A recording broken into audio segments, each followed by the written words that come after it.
আসসালামু আলাইকুম। সকাল সকাল আজকে আপনাদের সাথে একটা ভিডিও নিয়ে আসলাম, কারণ গ্রামের মানুষ সকাল সকাল উঠেই ওনাদের কাজ শুরু করে দেয়, আর সকাল 8টার মধ্যে ওনাদের সব কাজ শেষ করে দেয়। আর এই কাজগুলো কিন্তু আমিও একটা সময় করেছি। যদি আমার এই ভিডিওটা ভালো লাগে অবশ্যই লাইক কমেন্ট করবেন, আর এই সময়টা কে কে মিস করেন সেটাও অবশ্যই কমেন্টে জানাই যাবেন।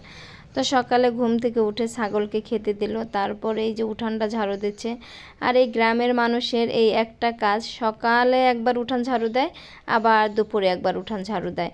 সকালে একবার রান্না করে, আবার দুপুরে একবার রান্না করে, কারণ ওনাদের তারপরও অনেকটা সময় থাকে। ওনারা এখন বাজে ভোর 6:30টার মধ্যে ওনাদের ভাত রান্না হয়ে যাচ্ছে, এদিকে বাড়ির প্রায় কাজ শেষ।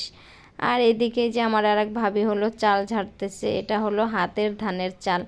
এই চালও কিন্তু আমি ঝাড়তে পারি আলহামদুলিল্লাহ। এই যে কুলা দিয়ে যে ঝাড়ে না, এই ঝাড়াটাও আমি পারি।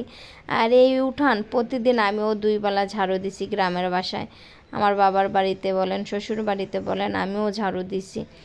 তো যাই হোক, এখানে হলো এই যে চাল ঝাড়তেছে, আর এইটা হলো ওনাদের হাতের ধানের চাল। তো এই চালটা কিন্তু খুবই মজা, মানে এই ভাতটা খুবই মজা।